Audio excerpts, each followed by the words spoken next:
Sana napunta ang utak mo, Amy.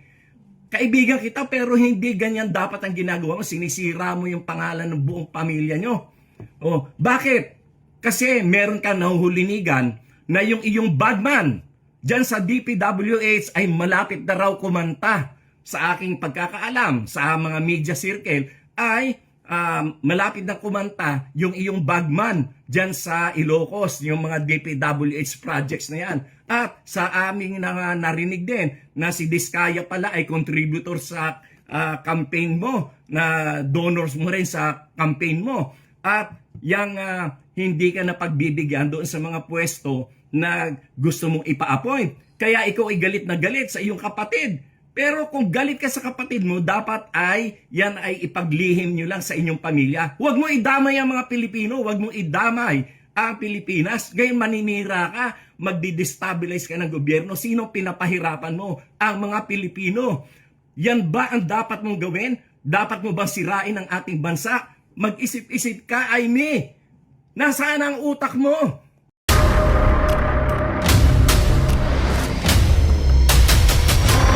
Bago tayo mag-umpisa, baka pwede nyong i-like ang video na to. Malaking bagay ang like sa aming mga content creators. Maraming salamat po.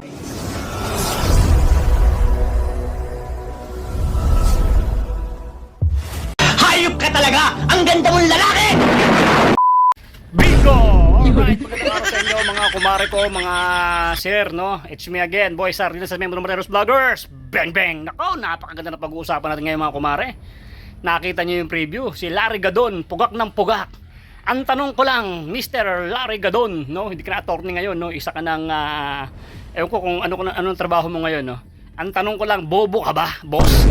Tatanong lang kami mga banateros, bobo ka ba? O etong mga kababayan, reaction natin itong napanood yung video ni Larry Gadon, no? At ay iyak ng iyak, no? At ay bigyan ng magandang reaction to. Ano ang masasabi nyo?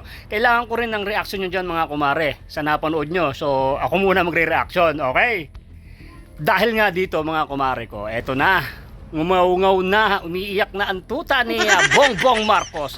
Bro mo sa ginawa ni Amy Marcos mga babayan ay sinisiraan pa daw ni Amy Marcos ang pamilya niya. So bakit daw nilaglag niya itong kanyang kapatid na wala naman daw katotohanan? Yung mga pinagsasabi niya, ang lupit mo boss. Daig mo pa yung kapatid boss ha. Mga babayan, no? Daig pa ni Larry Gadon yung pinsan, tawag dito, kamag-anak, no? Kamag-anak ka ba? Ha? Grabe. At ito si Larry Gadon mga babayan ay sinisira lang daw ni Amy Marcos yung bansa. Matagal nang sira boss. Tanga ka ba? Matagal na sira eh. Isa ka rin sa sumira, di ba? Oo, isa ka sa sumira ng mga attorney. Hindi mo ba alam yun? So ngayon, syempre, alam nyo naman, ito, syempre, tuta ito ni BBM, syempre, gagawa siya ng paraan para itong mga sinabi ni Amy Marcos ay talagang pabulaanan. Oy, shout out kay Madam Amy, ang galing mo. Oh, ito, mas lumala mga kumari ko. Mas lumala ang awayan ngayon. Kanya-kanyang palusot to. Pati si Charis Pempenko, yung anak ni BBM, kakanta na. Oo, at ay magsasalita sa sinabi ng kanyang ante. Oh, di ba? Ito naman si Larry Gadon mga babayan. Ito, ayaw niya nang magsalita ng ganun kasi nga daw masisira pa ang bansa. Kasi sira na ng mukha niya eh. Biruin mo, hindi ka ba masaya Larry Gadon, no? Na binanggit na talaga ni Amy Marcos, Senador Amy, yung mga matagal na nating hinihintay sa kanyang bibig. Hindi ba? Syempre ngayon binabubulaan yan, lalong-lalo din isang tuta ni si Auntie Claire. Di ba? May naglabas pa siya ng tawag dito, yung medical legal sa test ng pagiging addictos ay free naman daw itong si Bongbong Marcos. Ang lupit, ang galing. Dahil nga dyan sa pinakitang ganyan na mga test result, mga babayan, hindi rin ako naniniwala dyan. Hindi kami naniniwala dyan. Kayo naniniwala ba dyan? Dapat nilive nyo yan, boy! Hindi ba? Dapat nilalive nyo yung mga ganyan. Kung kailang nagkakaroon na ng ganitong laglagan, saka nagpapakita si Auntie Claire ng mga ganitong mga test result ng kanyang boss, o di ba? Pero kailan pa? Dapat pinakita niyo sa amin dati pa. Ngayon, ganito nagsalita na si Madam Amy, saka kayo maglalabas ng mga ganyan. Nako, hindi kami maniniwala diyan, Madam Amy. Madam Amy, si Auntie Claire. Itong si Auntie Claire, nakikita ko sa Facebook, nakikita nyo ba? Ito daw si Auntie Claire, para daw daig pa yung kapatid, daig pa yung kabit. Nako po! Eto, yan mga sinasabi sa'yo, Auntie Claire, no? Masyado kang mabungak-ngak, no? Ngayon, lahat na lang nang sabihin, tulad nito si Saldico, nagsalita, tinuro si Bongbong Marcos. Sabihin nyo pa rin, fake news. Wala na talaga mapakakasuhan dito. Si Senator Amy, nagsalita na rin ng mga ganitong mga issue. Hindi pa rin sila maniniwala, fake news pa rin, mga pukinan nyo talaga. Dahil nga sa mga ganitong mga issue, mga babayan, kayo na mag-analyze, no? Tirahin nyo si Larry Gadon, no? Tirahin nyo ng tirahin. Tanungin nyo sa kanya kung bobo ba siya o tanga siya. O kasi yung mga ganyang tao ayaw niyang mapangalanan o talaga mabanggit yung pinaka-mastermind. O, di ba? Lahat naman sila eh. Di ba? Si Sir Gutesa nagsalita. Sinabi na kung sino ang mga mastermind, hindi pa rin sila naniniwala.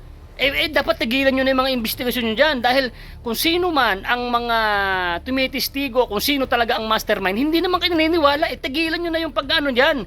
Tigilan nyo na ang pag-iimbestiga kasi lahat kayo hindi kayo naniniwala. Si Senator Marcolita, hirap na hirap na sa inyo eh. Alam na kung sino ang pinaka-mastermind. Ayaw nyo pa rin, pukinan nyo talaga. Tapos ito, yung nangyari mga babayan sa mga kapatid nating INC. O shoutout po mga kapatid, maraming salamat po sa inyo, grabe. Ang lupit nyo talaga. Alam nyo mga babayan, ang isang religion, lalo pag may Diyos, talagang iipunin niya ang mga tupa. No, bagay, mga tupa, yung mga kapatiran ay talagang nagkakaisa. Walang nakakagawa niyan, no? Na mga religion na ganyang kalupit, ganyang kadami. Kaya napakaraming mga sumisira, tulad ng mga tanso vlogger, sinisira ang Iglesia ni Cristo. Isama ko na rito sa ating reaction. Kayo mga bobo kayo na mga tumitira sa iglesia, no? Sa bagay, hindi naman kayo sasagutin ng iglesia eh. Hindi kayo mumurahin, hindi kayo didibatihin. Kami na lang.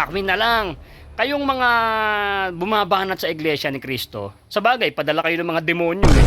Ang tanong ko sa inyo, mga demonyo ba kayo? Kayo ba ipadala ng mga diablo para tirahin ang iglesia ni Cristo? Ang tanong ko lang sa inyo, kayo ba yung mga bayaran ng demonyo? Di ba? Alam ko kayo yun. Alam nyo, ang iglesia, hindi nyo yan mababayaran. Meron nagsasabi, ang iglesia daw, binayaran tig 3,000. My goodness. Hindi ganyan ang mga iglesia ni Cristo kahit wala nang makain yan. Hindi pa babayaan ng Diyos yan. At ang iglesia ni Cristo, pag may sakuna, nangunguna yan.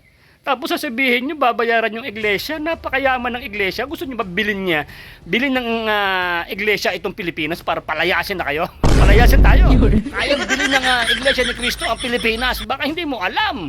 Talaga itong mga bumabanat, kinasabihan, pinagmumura yung mga iglesia ni Cristo. Di ba? Mga iglesia daw na manalo. Hindi daw sila mga hindi sila magkaroon ng desisyon sa kanila lang dahil ang nagdedesisyon yung pamahalaan lang, yung namumuno sa loob ng iglesia ni Cristo. Ganun nga kasi alam mo, magkakawatak-watak ang isang religion tulad ng iglesia ni Cristo kung hindi nagkakaisa. Kasi sa inyo walang pagkakaisa. Ang tanong ko lang sa inyo, yung kayong mga tumitira sa iglesia ni Cristo, kayo ba yung padala ng mga demonyo? Tanong ko lang, sagutin nyo. Kayo nga yun eh. Kaya pag binanatan yung iglesia ni Cristo, hindi kayo aanuhin yan. Kami na lang. Kami yung DDS. Di ba? Paano kami ng iglesia ni Cristo? Kung hindi man kayo babanatan ng mga iglesia ni Cristo, kami ang babanat sa inyo. Kasi ramdam namin at naaamoy namin kayo na kayo ang padala ng mga demonyo. Kaya binabanatan yung iglesia ni Cristo. Di ba?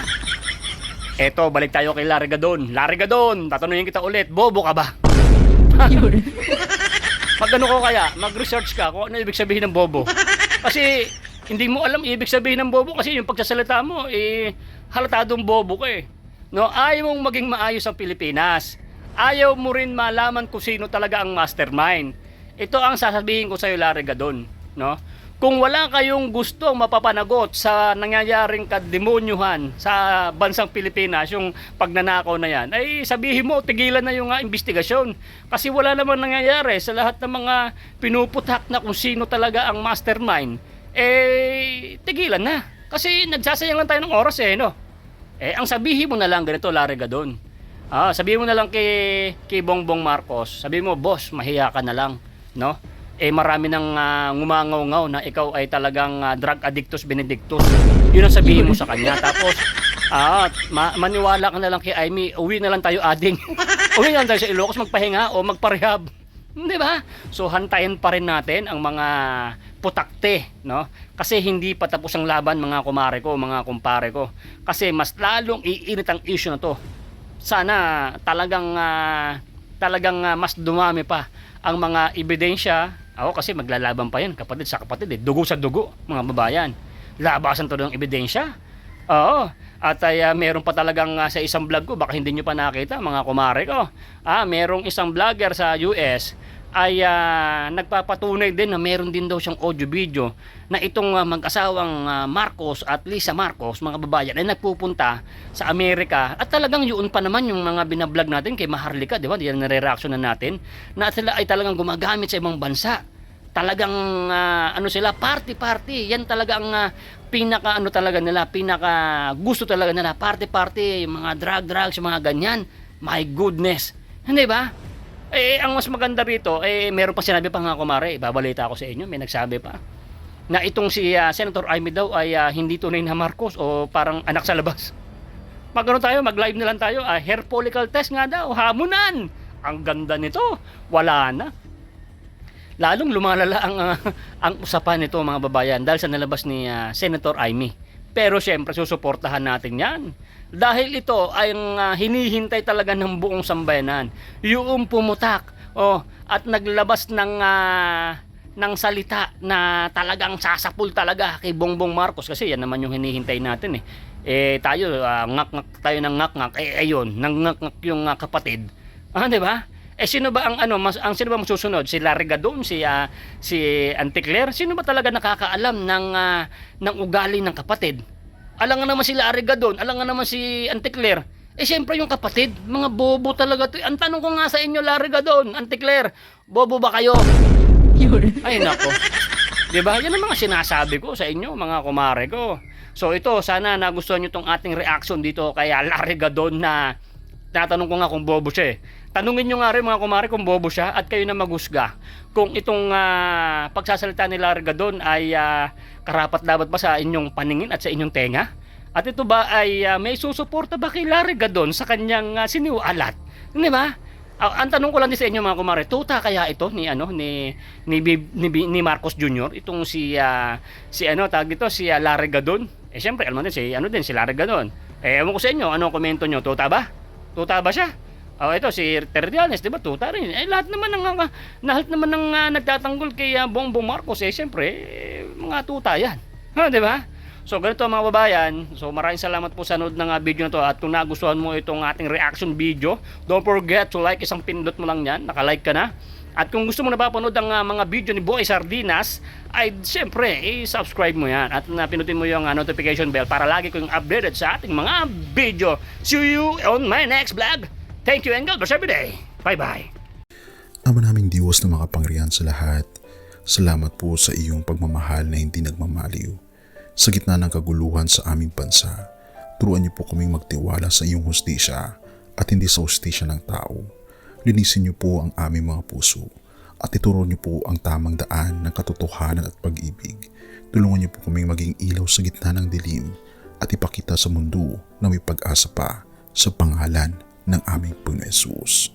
Salamat po sa pag-ibig po ninyo at salamat sa pagdinig ng aming mga panalangin at iligtas niyo po kami. Sa pangalawa po ninyong pagparito at patawarin po kami sa lahat ng aming mga pagkukulang at pagkakasala, sapagkat ito po ang aming samot-hiling sa matamis na pangalan ng aming Panginoon Hesus. Amen. Sa lumang silid, mag-isa kang tahimik. Walang kamera, palakpak ay wala na. Ngunit sa bawat pader ng bayang iniwan mo, may pangalan mong di na mabubura.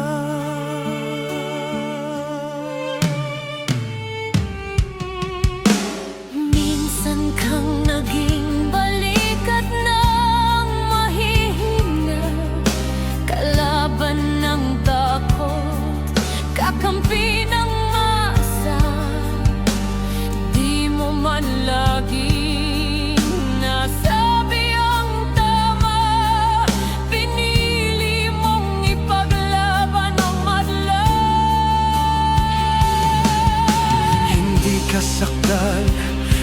kaya naming lahat. Pero tumindi ka nang walang pag-atras. At ngayong pagod ka na, tatay, kami naman ang sasalo ng bawat bigat.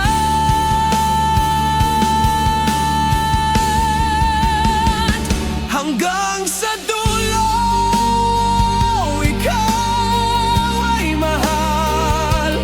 Kahit papagod na ang iyong katawan. Tatay, salamat sa iyong paglaban. Ngayon, kami naman hanggang sa dulo. Di ka namin iiwan. Ang kwento mo'y dala ng bayan.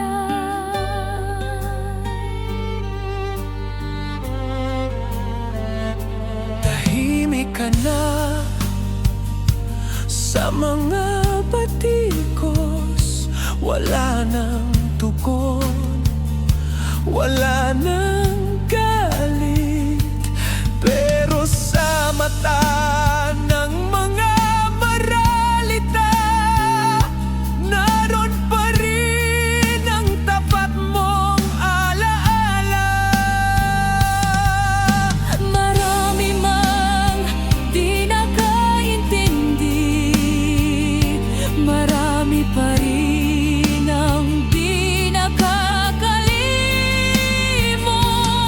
At ngayong wala ka ng kapangyarihan, tatay, ang magtatanggol sa'yo ay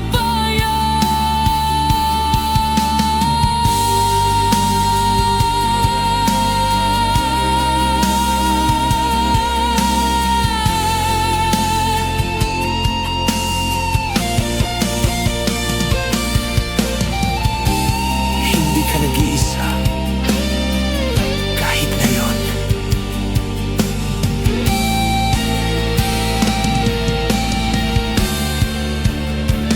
Hanggang sa dulo, tangan ka pa rin sa puso ng batang minsan mong pinakain.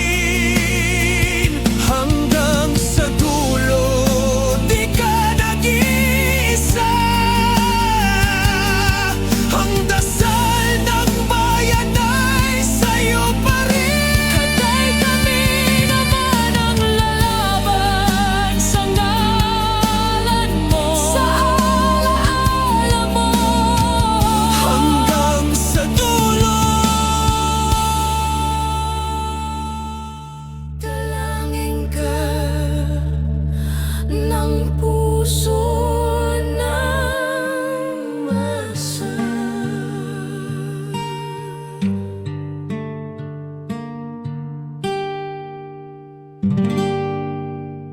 At yun na nga mga kababayan, ano na ang masasabi mo? Kung mayroon kayong hinaing at komento patungkol sa balitang ito, please comment down below. Pag-uusapan natin yan sa comment section.